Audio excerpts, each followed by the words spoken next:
Orang-orang syariat dibatasi oleh pengetahuan syariatnya. Ketika kita ngomong sama orang makrifat, ya kan manja. Tapi kalau orang makrifat, kalau udah sampai makrifat juga menjadi terbuka dia. Tapi dia akan menjadi bijaksana. Dan seringkali orang syariat mengatakan, wow, makrifat tanpa syariat itu nggak jelas ya. Ini orang-orang yang mengatakan semacam ini orang-orang yang sama sekali nggak berpengalaman dan bodoh. Takutkah Abdul Somad pada dukun-dukun? Hei dukun-dukun, bertobat kalian dukun-dukun. Lah bertambah pulau musuh hambuk ini. Oh tambah, terserahlah, santet.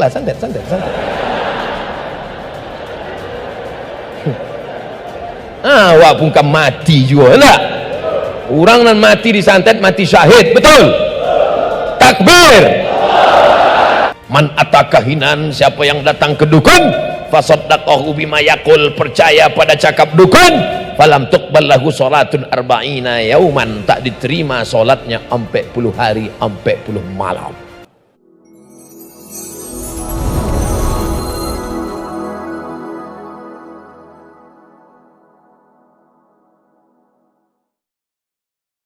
Sakit kan kami pergi ke pengobatan alternatif dukun, jangan. Man atakahinan, siapa yang datang ke dukun, fasaddaqahu bima yaqul, percaya pada cakap dukun, falam tuqbal lahu salatun arba'ina yauman, tak diterima solatnya 40 hari 40 malam. Yang sudah pergi ke dukun, pergi lagi, sampaikan ceramah hamba ke dukun. Assalamualaikum Pak Dukun. Waalaikumsalam. Ini mungkin kunjungan saya terakhir. Kenapa? Ini ada ceramah dari Ustadz Somad diduikannya. Man atakahinan, siapa yang datang ke dukun, falam tuqbal lahu salatan, tak diterima salatnya 40 hari 40 malam. Wah, kalau gitu kita santet dia katanya. Ini santetnya puluh ambo. Takutkah Abdul Somad pada dukun-dukun? Hei dukun-dukun, bertobat kalian dukun-dukun. Lah bertambah pulau musuh hambuk ini. Oh tambah, terserahlah, santet.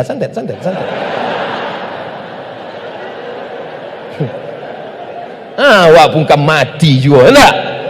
Orang nan mati disantet mati syahid, betul? Takbir. Iyalah, waktu rame orang awak berani. Pas surang di kamar hotel tinggal surang, datang jin santet, kamu yang nantang. Baca ayat kursi, Allahu la ilahul qayyum la ta'khudhuhu sinatun wa la naum lahu ma fis sama.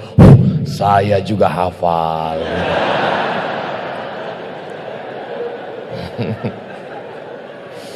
Saudara yang dimuliakan Allah Subhanahu wa taala, ada orang-orang yang berkawan dengan jin, dan jin itulah yang memerintahkan dia berbuat buruk.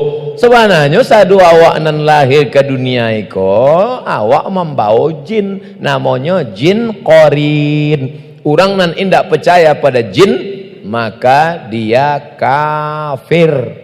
Kenapa? Karena di Quran ada satu surat jin, juz 29, bercerita tentang ada jin Islam, jin kafir. Jin kafir itulah nama mengganggu manusia. Allazi waswisu fi sudurin nas minal jin. Jadi siapa tidak percaya pada jin? Allazi waswisu fi sudurin nas minal nas. Pak Imam apa dibaca ayat tadi? Mana tidak baca minal jin? Tidak percaya sama saya jin? Tidak bisa.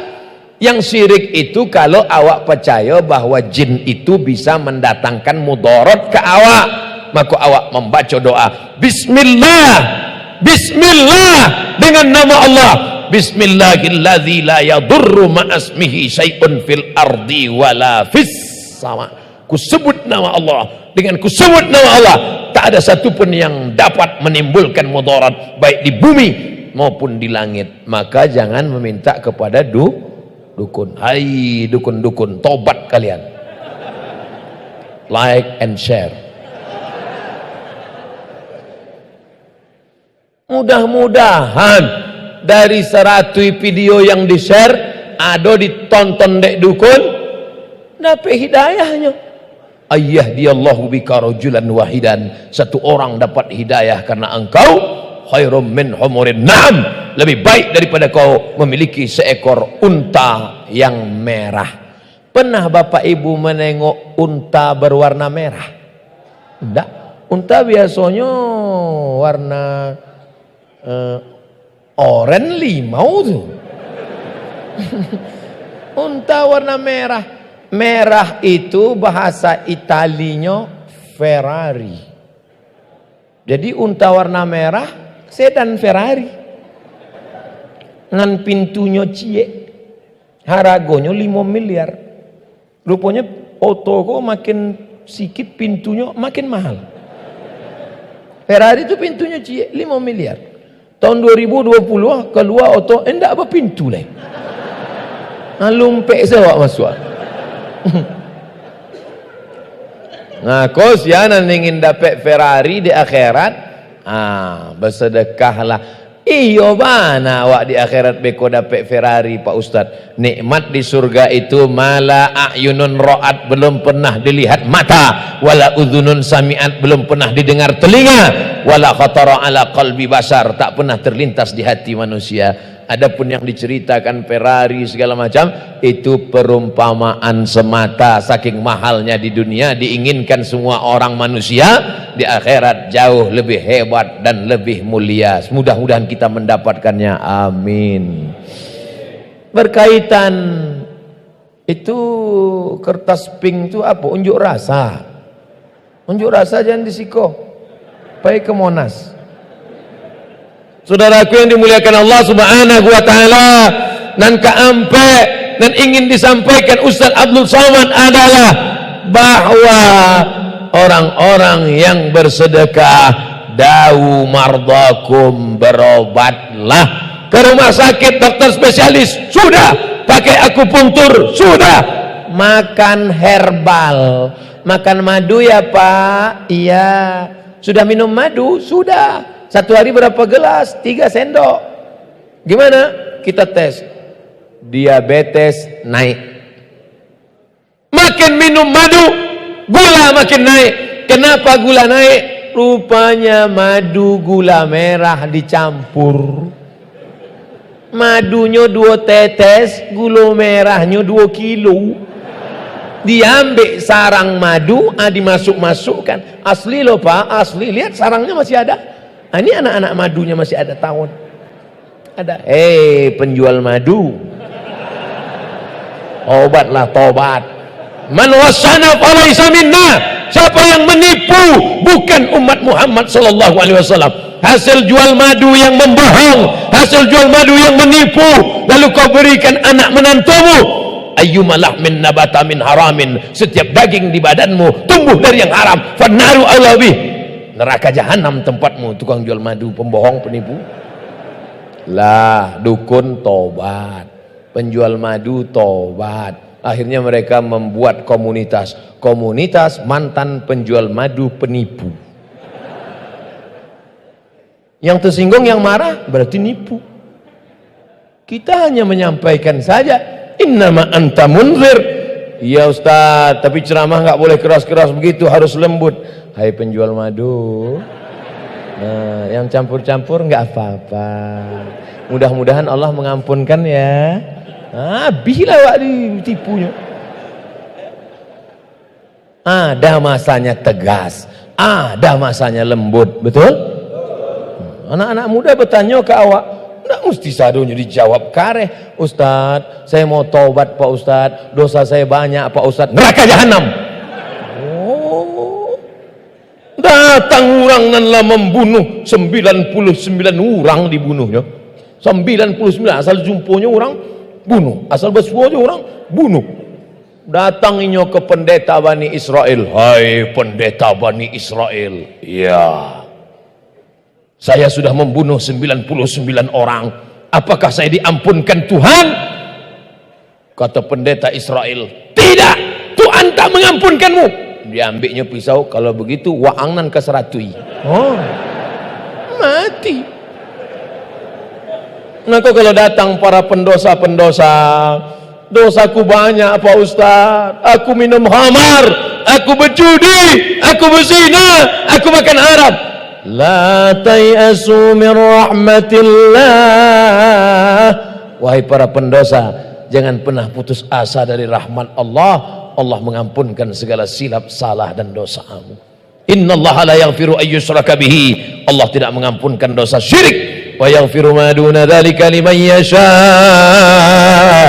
Allah mengampunkan dosa selain syirik sesuai yang Dia kehendaki. Mudah-mudahan yang bergelimang dengan dosa, salat sunat taubat, mandi taubat, banyak-banyak beristighfar. Astaghfirullah Rabbal baraya, astaghfirullah minal khataya, astaghfirullah Rabbal baraya, astaghfirullah minal khataya.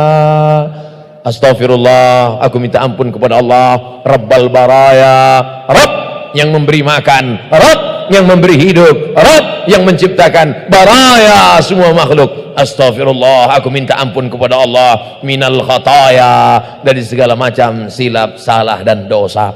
Jadi kalau datang orang minta ampun, minta maaf, kita katakan lembut, minta ampunlah kepada Allah. Mudah-mudahan Allah mengampuni semua silap, salah dan dosa kita. Amin. Nah, yang keempat yang ingin disampaikan Abdul Somad adalah dawu mardakum bis sadaqah, obati yang sakit-sakit dengan bersodakoh. Lututnya benanah, tidak sembuh 7 tahun. Datang ke rumah Imam Abdurrahman Ibnu Mahdi. Wahai Imam Abdurrahman Ibnu Mahdi, lututku sudah bernanah 7 tahun, tak kering-kering, tak bisa sholat, tak bisa dibengkokkan, tak bisa duduk. Bagaimana caranya ini wahai Abdurrahman Ibnu Mahdi? Kau sudah ke dokter? Sudah. Sudah makan herbal? Sudah. Sudah pergi kepada ulama minta doa? Sudah. Tak juga sehat. Imam Abdurrahman Ibnu Mahdi mengatakan, ada hadis Nabi, dawu mardakum bis sadaqah, obati sakitmu dengan sedekah. Digalilah sumur, dibuat sumur. Orang kampung nan sulit mendapatkan air pun menimba air minum, menimba air mencuci, menimba air wudhu, menimba air mandi, menimba air sholat. Akhirnya kering. Kariang sadu penyakit nan dilutui, akhirnya sehat. Sehat kenapa? Karena sakit datang dari Allah, kesembuhan pun datang dari Allah. Mudah bagi Allah menyehatkan dan menyembuhkan. Tapi bagi orang yang tak bertuhan, ateis, mana mungkin sedekah bisa menyehatkan orang? Tapi bagi Allah, la haula wala quwata illa billah. Pak dokter yang hebat mengobati orang pun kadang sakit tak sehat-sehat, betul?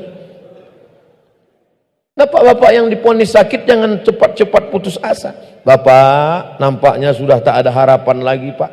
Kalau ditengok dari garis biji mata Bapak, nampaknya tak sampai hari Jumat. Jangan takut, Pak. Bapak banyak pasien yang sudah diponis mati, tak mati-mati.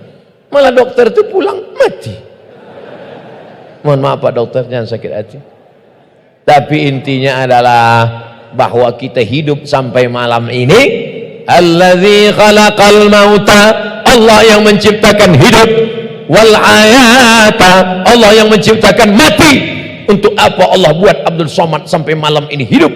Liyabluwakum ayyukum ahsanu amala, supaya Abdul Somad bisa beramal soleh. Terima kasih saya yang tak terhingga kepada seluruh pengurus Masjid Jami Aur Kuning yang sudah memberikan kesempatan menghidupkan lampu mikrofon yang luar biasa. Semangat Ustaz Abdul Somad malam ini ceramah. Apa ndak semangat? Suara jale. Bismillah. Oh tengok, meledak. Kadang awak ceramah di tempat lain keluar leher awak. Suara awak ndak keluar. Assalamualaikum. Jam. Sudah. Mari.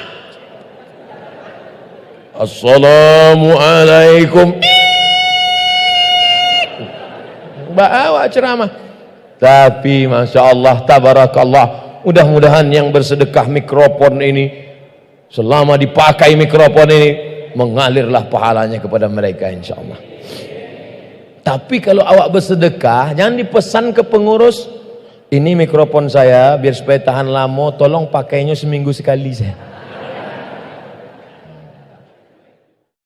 Perlu kita datang, mana mikrofon yang saya sedekahkan kemarin sudah rusak Pak, balinan baru agih lain. Mana nan patang tu sudah rusak Pak. Wah, engkau pakai apa mengunyah mikrofon. Saudara yang dimuliakan Allah Subhanahu wa taala, maka yang ada sakit-sakit bersedekahlah. Perempuan kena penyakit kista, besar duit logam dalam rahim. Kata dokter ini kista Bu. Nauzubillah, nauzubillah, nauzubillah. Mudah-mudahan ibu-ibu jangan sampai kena penyakit kista, amin. Ini kista Bu. Jadi gimana dokter? Dioperasi. Jadi kalau dioperasi, rahimnya diangkat. Kalau rahimnya diangkat, tidak bisa punya rahim diangkat, nggak bisa punya anak. Menangis, nggak bisa punya anak. Istrinya menangis, suaminya senyum.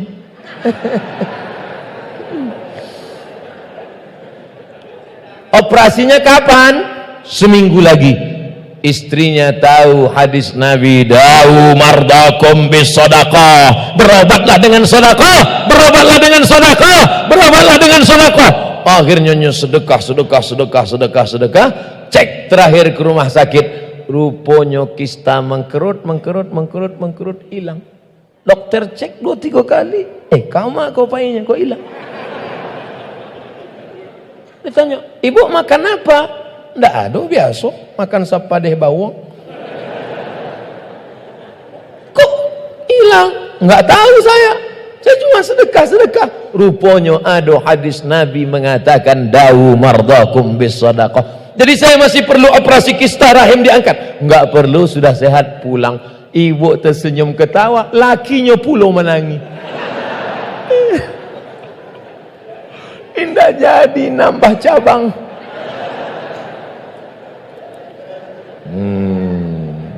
Iko sebenarnya ambo barek menyampaikan yang ke ampe ko. Soalnya kau kan banyak apa-apa nan manga Ustaz sampaikan. Coba kalau jadi operasi patang kan. Tapi saya terus terang ingin berkata jujur kepada ibu-ibu. Mudah-mudahan ibu-ibu semuanya sehat walafiat. Adapun bapak-bapak tadi yang menangis tadi ajagolahnya. Saudaraku yang dimuliakan Allah Subhanahu wa taala, kita lanjutkan yang ke-5. Sampai bara kau buya. Yo sampai ambo cali aduh kalau jamaah kalau menunduk. Ambo kok tamatu ambo tajam ambo cali masih tagak lah matu. Oh. Kalaupun ingin ambo berhenti pura-pura senduk atau menguap. Berhenti ambo. Tapi bapak duduk di tengah, pura-pura menguap, pura-pura mengantuk, mau pulang mbak ajaro. Sepeda motor di tengah parkir. Enggak juga bisa pulang. Nah, jadi tahan-tahankanlah situ. Masya Allah, tabarakallah. Selama apa ibu di dalam masaji iko, maka malaikat tak berhenti mendoakan Allahumma firlahu, Allahumma arhamhu, Allahumma firlahu, Allahumma arhamhu. Ampunkan jamaah masjid pengajian dan rahmati mereka ya Allah.